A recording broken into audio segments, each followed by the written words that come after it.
Serious, what are some life-saving tips you think people need to know, and in what situation would they be used? Do not pull objects, knife, glass, splinter etc. from a deep wound. They might be sealing or slowing flow from an artery, or they might cut an artery when you pull them out. Put pressure around such an object to slow bleeding till emergency responders take over. If you fall into water, don't panic. You don't have to be able to swim, you just have to float. Hold your breath and let yourself bob to the surface. If someone is in trouble in the water, they will absolutely kill you in mindless panic. Bring something with you, a float, a rope, a towel, and use that to bridge the gap between you so you can tow the person in.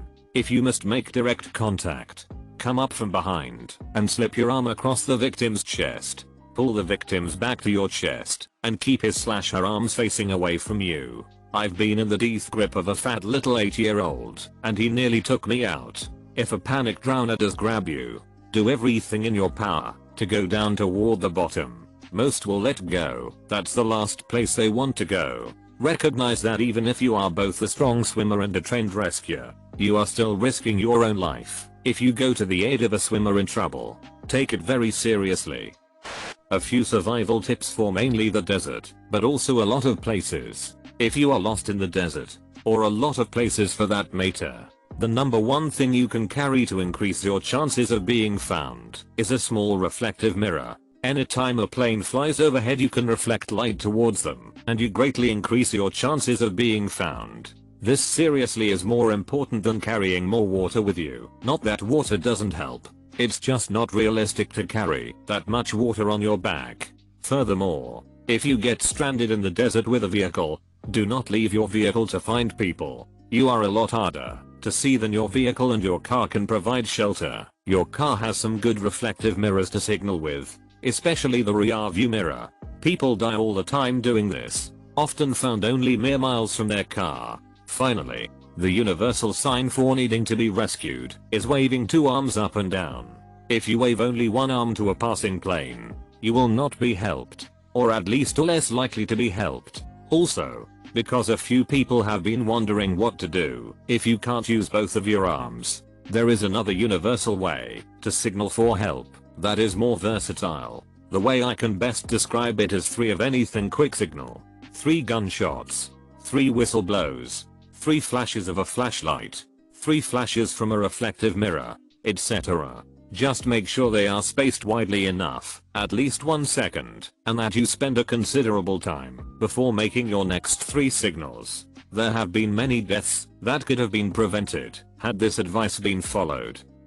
When you're making a turn across oncoming traffic, keep your wheels pointing straight ahead until the opportunity comes for you to make the turn. If your wheels are facing into the turn and someone hits you from behind, they will push you into the oncoming traffic and dead you will go.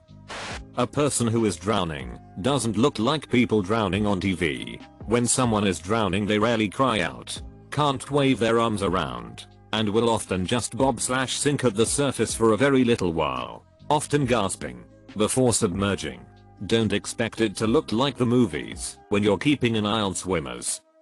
If you find yourself hurt in a public place, direct your pleas to one person, not to the crowd, cause everyone will think somebody else will help you. It is called the bystander effect. If someone is choking, but they are coughing/talking, do not intervene. Let them cough it out. The ability to cough is a sign that air is able to get in and out, and that they only have a partial obstruction in their airway. If you try to intervene with the hemorrhage or back blows, you could force it out, or you could dislodge the blockage and cause a full obstruction. Obviously, if they are not breathing or coughing, then you should definitely administer back blows. Just remember to check in between each one in case you partially dislodge the object. I live near the Gulf of Mexico. At the end of one of our beaches, there is a waterway with a heinous rip current. There are signs everywhere, in many languages, warning people not to get in that water, to stay off the jetty. Every single year people drown there because they ignore those signs. I was there every day last week, and each time there were tourists climbing on the wet and slippery jetty despite the signs and the obviously wild water. My tip is for people to obey warning signs. They are there for a reason. If you think you're being followed, turn right 4 times. since you'll get to the same place they shouldn't be following you anymore. If they do, you might be in trouble, since it's a common warning that you shouldn't go home when you think someone is following you. The smartest is to go to a police station.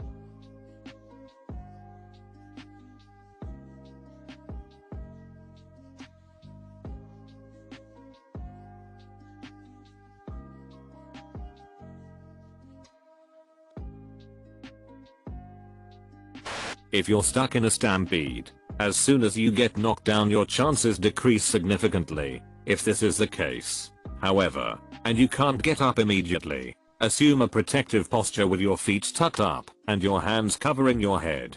Try to position your face in the direction the crowd is moving so you don't get kicked, and try to get back on your feet as soon as possible. Posted before but relevant here. If you see someone wearing a motorcycle helmet have an accident, do not pull their helmet off for any reason. By all means, loosen the chin strap, but leave the helmet on and let the paramedics or doctors deal with it. You don't know what that helmet is holding together. In the US, and I think some other Western countries, you can notify your Department of State that you are going overseas for free. I think it is the Smart Traveler program. This means in event of a natural disaster / political issue / etc, they will know you need evacuation. They also update you on the state of the country as time goes by so you don't accidentally collide with some trouble. A lot of accidents happen just by being in the wrong place at the wrong time. So if you're traveling, it might be worth looking into. If you're performing CPR on someone who's stopped breathing / heart has stopped, don't stop until EMTs take the body away. Don't stop after 2 minutes thinking, well, that didn't work. CPR typically won't cause the victim's heart to suddenly start and or for them to jerk awake. It's mostly to force blood circulation to prevent brain death. You're not forcing life into them, you're preserving a corpse to keep a revivable state. If you get caught in a rip current, swim horizontally / parallel to the shore at the fastest speed you can comfortably maintain. Don't worry that you're going further out. Eventually you'll be out of the current and can slowly head back inland. Try to swim against it and you'll just tire yourself until you drown. I think the overall thing to keep in mind is that in high stress moments you will not rise to the occasion, but you will sink to your level of training. Like Mike Tyson said, everyone hath a plan until they get punched in the mouth. If it's brown, lie down. If it's black, fight back. If it's white, you're fricked. For bear encounters, I've met so many casual hikers in bear country with no idea there's bears in the same woods as them. If you are giving CPR and worrying about getting the compression timing right, just do it in time with another one bites the dust, or if that makes you uncomfortable, you can also do it to staying alive. If you ever get lost, the first thing to do is stop moving, sit down, stop freaking out, and think. If you give in to panic and lose your head, you can screw things up so badly for yourself that help will never find you. Remember the rule of 3. Starvation will kill you in 3 weeks. Thirst will kill you in 3 days. Cold will kill you in 3 hours. Lack of oxygen will kill you in 3 minutes. Panic will kill you in 3 seconds. Learn a proper backstroke. Not only is it pretty efficient, it can save your life. It's likely too late for anyone to see this, but hopefully this helps a few. Nuclear warfare is a serious threat that hasn't been mentioned yet. The following was common knowledge during the Cold War era, but most people my age don't know what to do in a nuclear disaster. In a nuclear explosion, most of the damage and death is caused by the shockwave the blast creates, not the fireball, which has a comparatively small radius. One day you may find yourself outside or looking out a window to see an extremely bright flash, as bright as if you were staring straight at the sun. Do not attempt to locate the source of the flash. You have maybe 8-10 seconds to respond. If you're far enough away from the fireball, lay face down on the ground and put your thumbs in your ears and fingers over your eyes. Breathe through your teeth. Since you're laying face down, the shockwave will mostly pass over you. If you're standing up, it can cause your lungs, eardrums, and other organs to explode. Once the shockwave passes over you, you need to find shelter immediately. I said before that most death from the explosion is caused by the shockwave. Well, far more death is subsequently caused by nuclear fallout after the blast. Do not attempt to travel anywhere. Just get underground. If you're next to a complete stranger's house or a business, don't hesitate to go inside and hide out under as much concrete and steel as possible. You need to remain in this location for the next 48 hours. This is critical. Even if you survive the blast, if you attempt to go home and spend just 20 minutes outside traveling, you will more than likely die of radiation sickness. Radioactive material after a blast decays exponentially, and you will be safe to try and find your loved ones after 48 hours. If you don't wait this out, you definitely won't be alive to find them. When you're ready, you need to leave the city and get as far from the fallout as you can. If you're turning left and can't see, do not trust the guy in the opposite turn lane waving you through. Pay attention to your gut and natural intuition. If you feel like you're in danger, it's because you're in danger, even if you can't quite articulate why. If a person seems sketchy or threatening, it's because they are. Intuition is finely developed by evolution, and generally speaking, it will only fail you when you trick yourself and deny it in order to appease an extremely modern sense of political correctness. Read The Gift of Fear by Gavin D. Becker. Frequent pre-victimization indicators displayed by predators include forced teaming. This is when a person implies that they have something in common with their chosen victim, acting as if they have a shared predicament when that isn't really true. Speaking in we terms is a mark of this. That is, we don't need to talk outside. Let's go in. Charm and niceness. This is being polite and friendly to a chosen victim in order to manipulate him or her by disarming their mistrust. Too many details. If a person is lying, they will add excessive details to make themselves sound more credible to their chosen victim. Typecasting. An insult is used to get a chosen victim who would otherwise ignore one to engage in conversation to counteract the insult. For example, "Oh, I bet you're too stuck up to talk to a guy like me." The tendency is for the chosen victim to want to prove the insult untrue. Loan sharking. Giving unsolicited help to the chosen victim and anticipating they'll feel obliged to extend some reciprocal openness in return. The unsolicited promise. A promise to do or not do something when no such promise is asked for. This usually means that such a promise will be broken. For example, an unsolicited "I promise I'll leave you alone after this" usually means the chosen victim will not be left alone. Similarly, an unsolicited "I promise I won't hurt you" usually means the person intends to hurt their chosen victim. Discounting the word no. Refusing to accept rejection. When walking in Big 5 territory, if you encounter lions, don't run. If they come towards you, growling, it's to say you are too close, but they will not attack you. Just walk away slowly and don't lose sight of them, or stand your ground. Intelligence is your biggest weapon, then shout and clap your hands and they will run away. Source: Kruger Wildlife Guide. With more than 10 encounters with wild lions in the last year. Seriously, don't run. Tips for cold weather. Dress in layers, hold heat in better. Stay dry. Protect your feet, hands, and face. If you plan on going long distances, have a plan to move on top of the snow and let people know where you are going. Never go on ice unless it is at least 4 inches thick. 6 inches if you have a snowmobile. 8 inches for a small car. 12 inches for medium trucks. Clear ice is stronger than snow ice. Always watch for signs of frostbite and hypothermia. FAST, which is a way to identify if you or someone else is having a stroke. Facial drooping, a section of the face, usually only on one side, that is drooping and hard to move. This can be recognized by a crooked smile. A REM weakness, the inability to raise one's arm fully. Speech difficulties, an inability or difficulty to understand or produce speech. Time, if any of the symptoms above are showing. time is of the essence, call the emergency services or go to the hospital. Never talk to the police without a lawyer. Just give your name, address and job.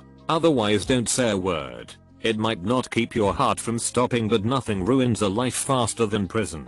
Even a conviction can stop you from getting work or being able to travel. Also don't commit crime. But since being innocent doesn't guarantee that you won't be charged/convicted, the above still applies.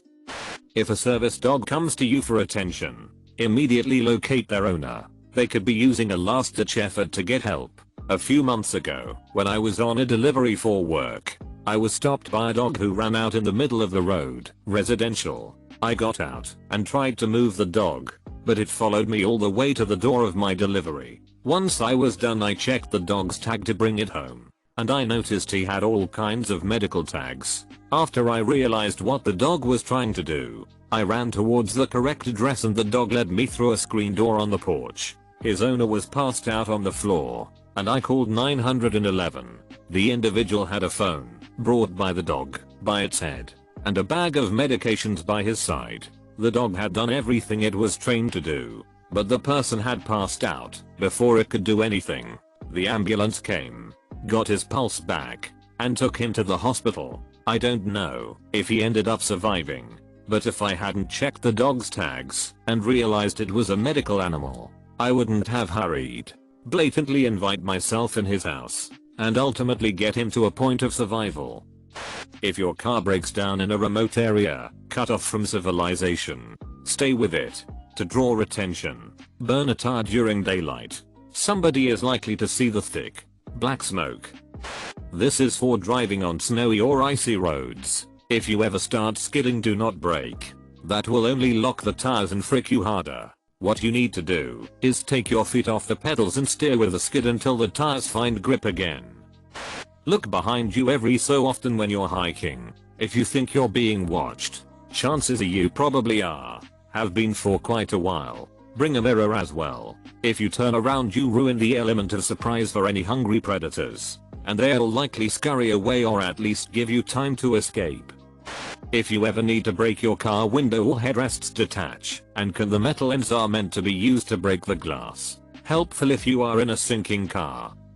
If you work around stuff that can cut someone easy, metal scrap, sheet metal or really any factory or construction work, wear a belt. IDC if you don't need one to hold your pants up.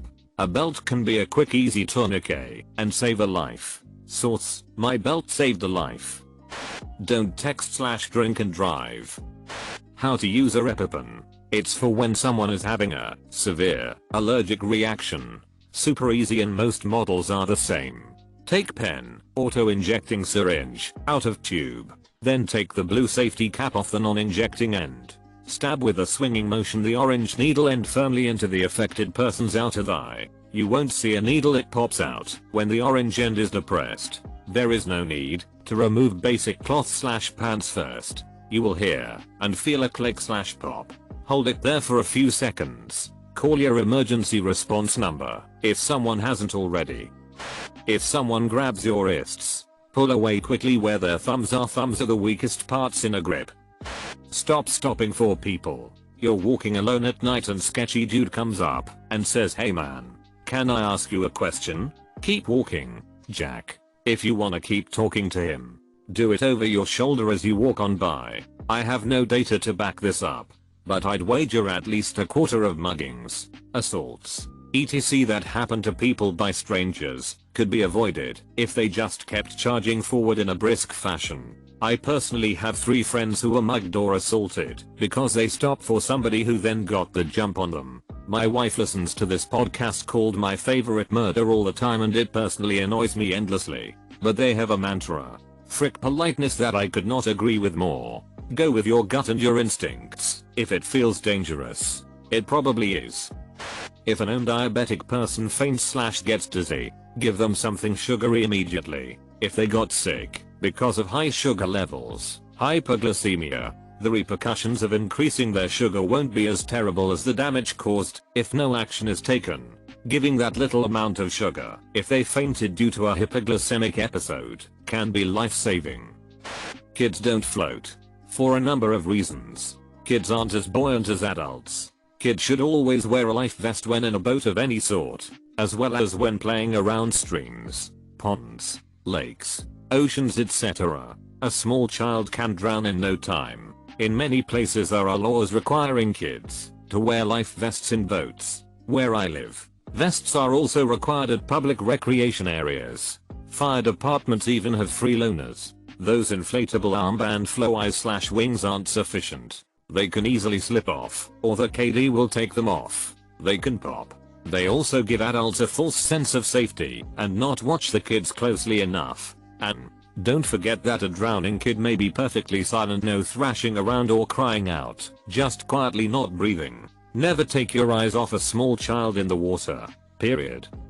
You should go to the hospital immediately if you feel sleepy after a head injury. People have died because they tried to sleep off those types of headaches. I learned this from Reddit. Beware of a stranger who says I'm not going to hurt you. If someone feels the need to say this, they are thinking of hurting you. Trust your instincts. If you feel there is danger in a situation, there probably is. Don't let politeness or fear of embarrassment put you in danger. Source: The Gift of Fear. Very interesting and useful book. Highly recommended. Drink too much booze at a party? Water wasted. Room spinning. Building nausea. Go throw up. Seriously, it's a bit embarrassing, but you won't die of alcohol poisoning. If you are beginning using drugs and wonder whether your life has gone downhill, or if it's still just a phase, try to reconnect to old friends. 1-2 years. When they tell you, "I didn't recognize you, you've changed etc." then you are definitely way off the road.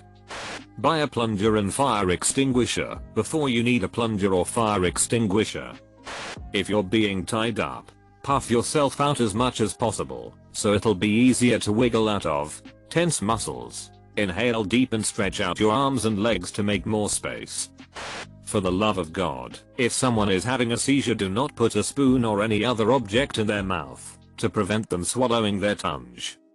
Been to a fair few places and the one that kept me from harm most is always be aware of your surroundings. Seems common sense, but you can't only imagine the number of people who might have escaped harm were they a little more attentive to the world around them. In any place, in any situation, focusing less on yourself and more on what's going on around you will keep you alive longer than just about anything. You can kick a threatening person in the kneecap, and if you hit squarely they will collapse 100% of the time regardless of size. When unlocking a car, only click the button once. It unlocks the driver's side door only, especially if you are in a sketchy situation, creepy parking garage at night, anyone, or are someone who could be seen as a target. Do this to be sure you are the only one who gets in your car. Carry a basic first aid or emergency kit in your car on your person/work/home. Everyone laughs at me for this. I have a kit I added a whole bunch to. Myla, little snacks, etc. Not just for doomsday prep, but imagine you get stranded in a storm or snow, or like a comment above mentions a desert.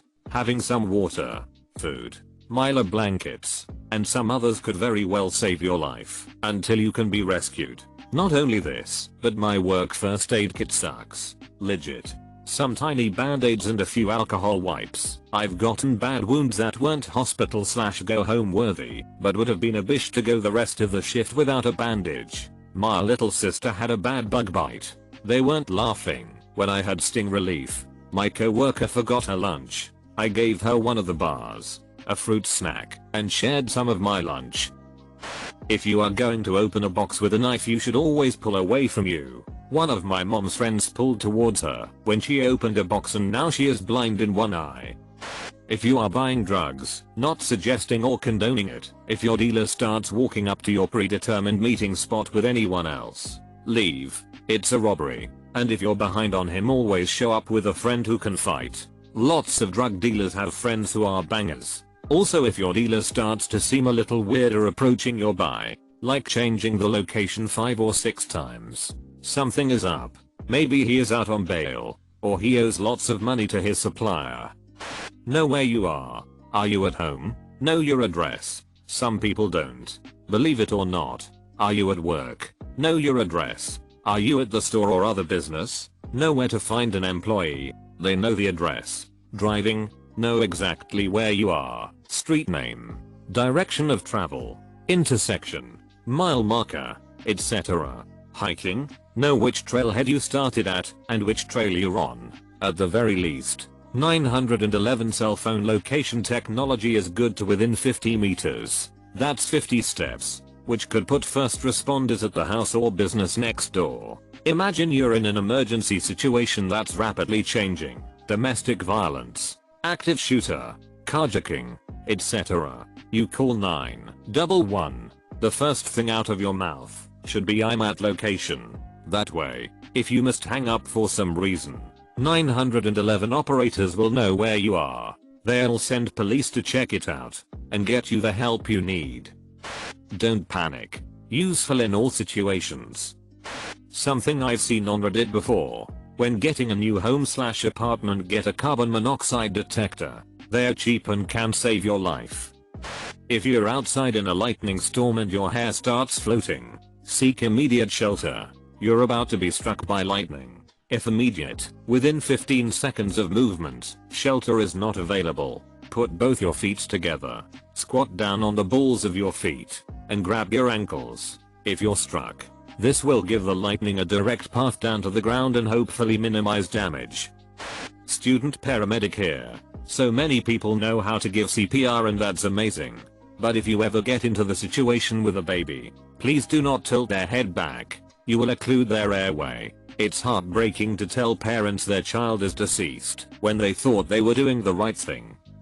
If you go hiking, always tell someone where you are going and when you should be back. When you arrive, leave note on your dashboard that says where you are going and expected time back. If you realize that you are lost and can't reasonably find your way back to a trail, stay put. It is common to watch survival shows where they say follow a river or a fence so that you find people, but this often ends up in death.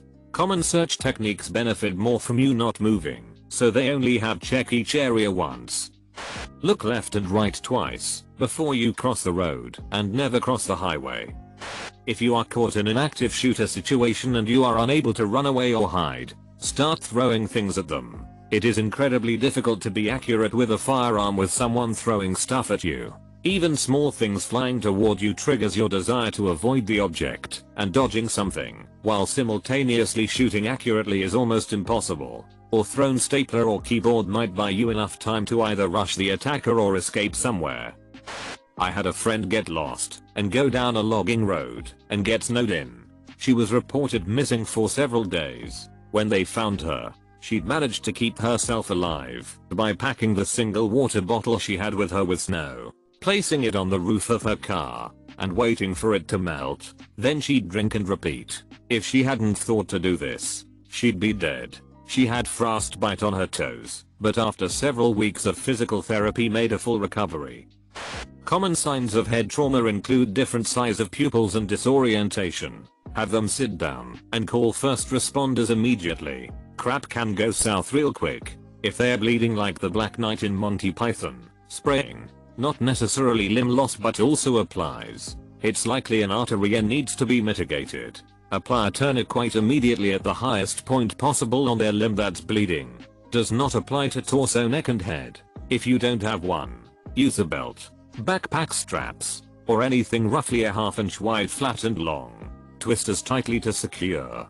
Do not remove. Call first responders. Tell someone to call first responders. People won't do it unless being told. If they are bleeding, like above to the torso/neck/head, apply pressure with a clean, if possible, cloth or towel. Clothing works. If you find someone laying down/passed out, check for breathing. Are they sweaty? Is it really hot? If they are too hot, get them into shade inside as soon as possible and cool them down as fast as you can. Call first responders. If you're unsure if first responders should be called but you're concerned, call them. Ask for a welfare check. They'll be more than happy you did, even if the person you are calling for doesn't want you to. Recovery position. Laying down on your left side. Outstretch your left arm past your head. Make sure to like and subscribe so we can watch together.